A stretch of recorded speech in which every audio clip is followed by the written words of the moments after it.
सुप्रभात प्रिय विद्यार्थियों। आज हम हिंदी की पाठ्य पुस्तक आरोह भाग 1 में संकलित पद पढ़ेंगे, जिसके रचयिता कबीरदास जी हैं। इन पदों में उन्होंने हमें लोक व्यवहार की शिक्षा दी है। आइए अब हम इन पदों को पढ़ते हैं।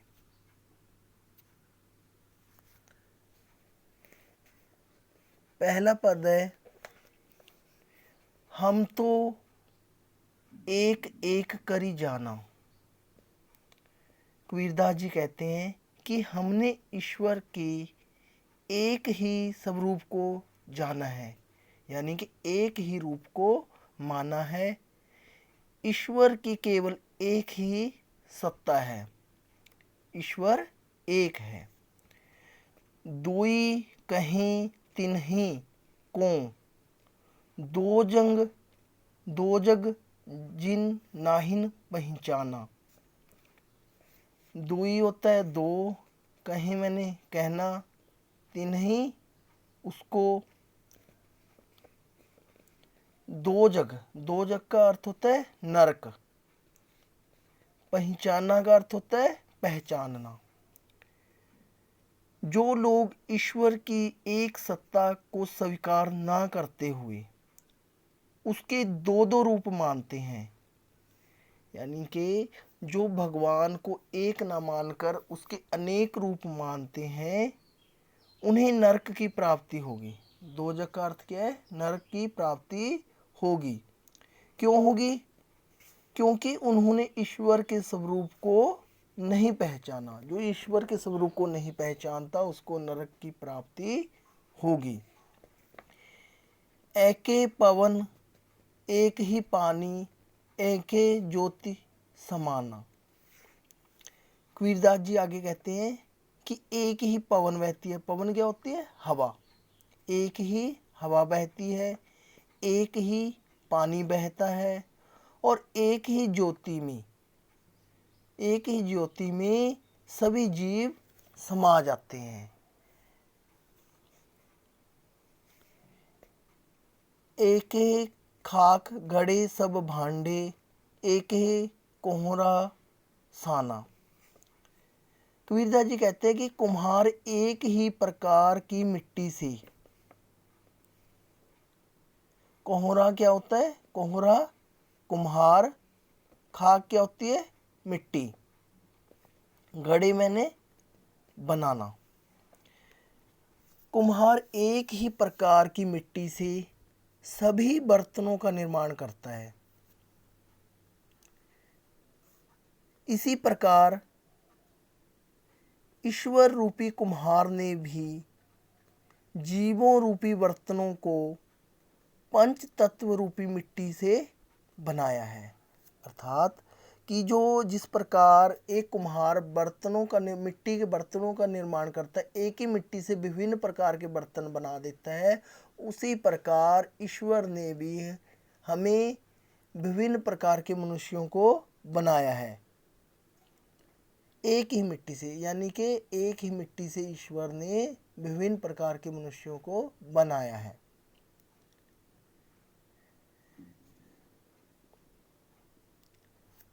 जैसे बाड़ी काष्ठ ही काटे, अग्नि न काटे कोई। जिस प्रकार बढ़ई होता है कारपेंटर, जो लकड़ी को काटता है, कि जिस प्रकार बढ़ई लकड़ी को तो काट सकता है, परंतु अग्नि को कोई नहीं काट सकता। लकड़ी को तो आरी से काटा जा सकता है, क्या अग्नि को काटा जा सकता है? आग को कभी नहीं काटा जा सकता। ठीक उसी प्रकार सब घंटी अंतरी तुम्हीं, व्यापक धरे स्वरूपे सोई। ठीक उसी प्रकार प्रत्येक कण के अंदर उसी ईश्वर का स्वरूप विद्यमान है।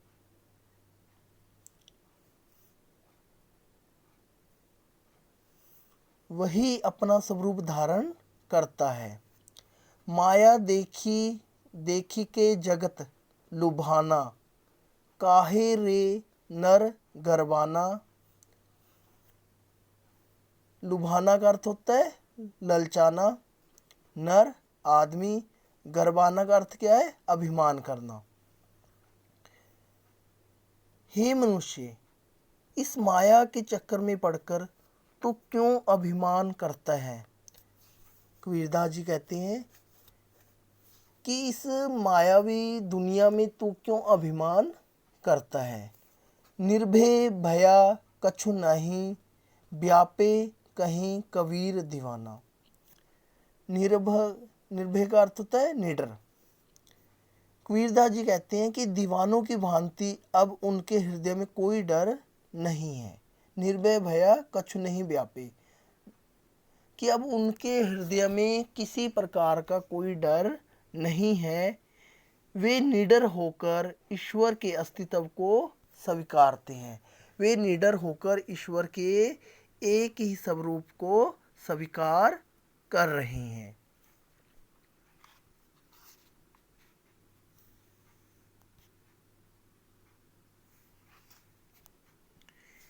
दूसरा पद है,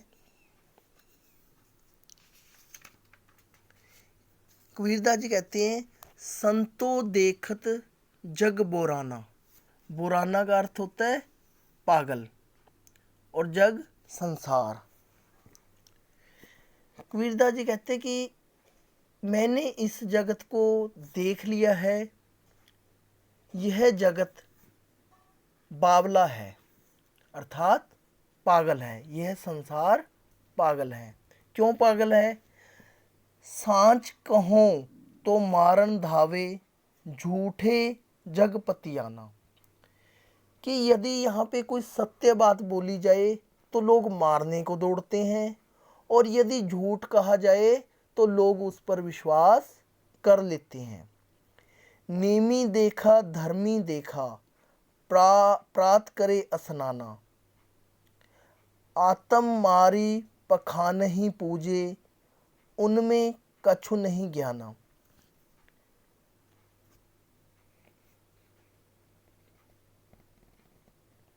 स्नाना का अर्थ होता है स्नान करना, नहाना। पखान ही पत्थर को, आत्म स्वयं। कबीरदास जी कहते हैं कि मैंने नियम और धर्म पूर्ण आचरण करने वाले बहुत से लोग देखे हैं, जो प्रातःकाल स्नान करते हैं, अपने भीतर स्थित ईश्वर के स्वरूप को छोड़कर वे पत्थरों को पूजते हैं। अर्थात सबके हृदय में ईश्वर का निवास है, हम उसको ना देखते हुए बाहर पत्थरों को पूजने में लगे हुए हैं। वास्तव में ऐसे लोगों में कोई ज्ञान नहीं है, उनका ज्ञान तो दिखावा मात्र है। ये सभी लोग जो बाहरी पूजा में लगे हुए हैं, ये दिखावा कर रहे हैं। बहुतक देखा पीर ओलिया, पढ़े किताब कुराना। कै मुरीद तदबीर बतावें, उनमें उह जो ज्ञाना। कबीरदास जी कहते हैं कि मैंने बहुत से धर्म गुरु, सिद्ध पुरुष और फकीर देखे हैं, जो बहुत सी किताबें और कुरान पढ़े हुए हैं। कबीरदास जी कहते हैं कि मैंने बहुत से प्रसिद्ध और महान ज्ञानी व्यक्तियों को मैं जानता हूँ, मिला हूँ, जिन्होंने बहुत सी किताबें और कुरान को भी पढ़ा हुआ था।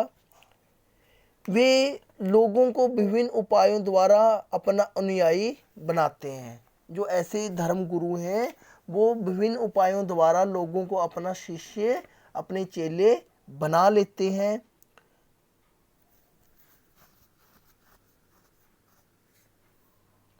मुरीद क्या होता है? शिष्य।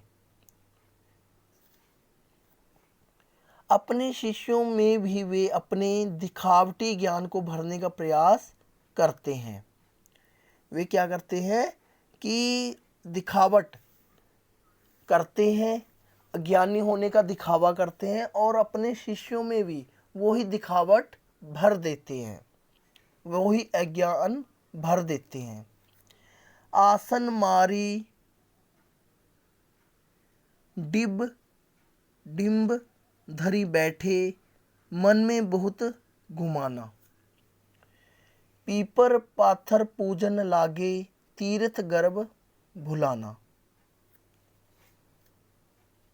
आसन मारी समाधि लाकर, डिम्ब धरी आडंबर करके, गुमाना घुमाना, गुमाना का अर्थ होता है अहंकार। पीपर पीपल का पेड़,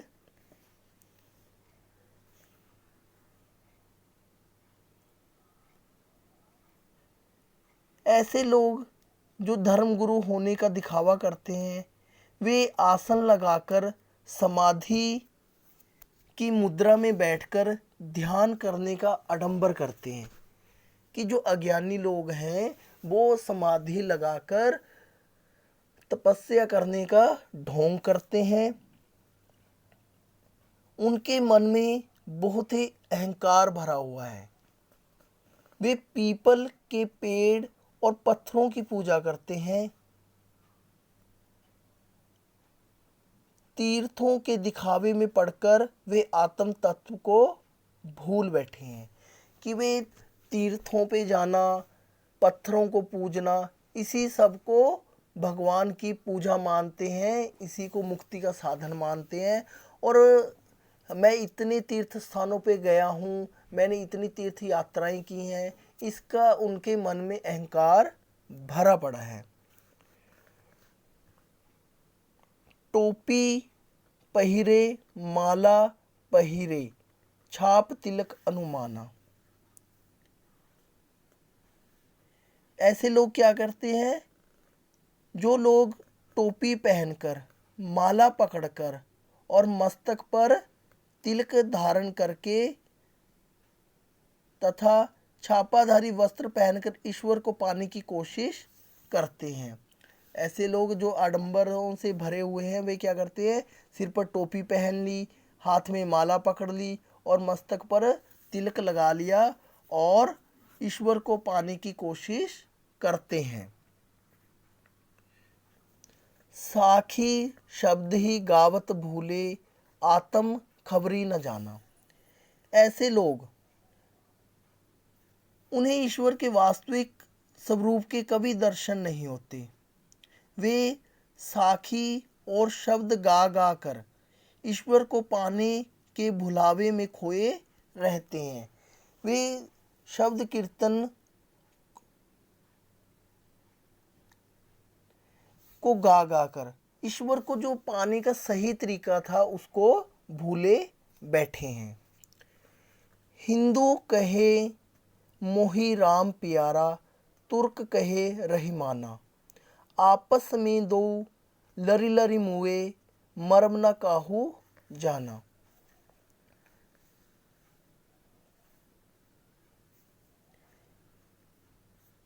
हिंदू धर्म को मानने वाले कहते हैं कि राम हमारे हैं, तो मुसलमान धर्म को मानने वाले कहते हैं कि रहमान हमारे हैं। और इसी राम और रहीम को लेकर आपस में दोनों लड़ रहे हैं, आपस में झगड़ा कर रहे हैं और झगड़ा करते करते मर रहे हैं। परंतु धर्म के वास्तविक स्वरूप को कोई नहीं जानता।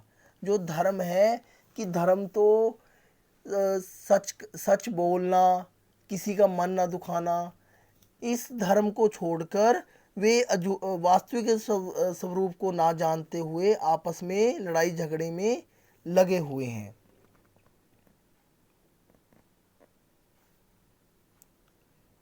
घर घर मंत्र देत फिरत है, महिमा के अभिमाना।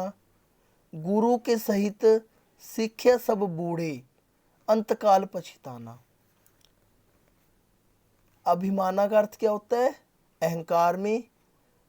शिक्षा का अर्थ है यहाँ पे शिष्य, बूढ़े मैंने डूब जाना, डूबना, पछताना, पछताना।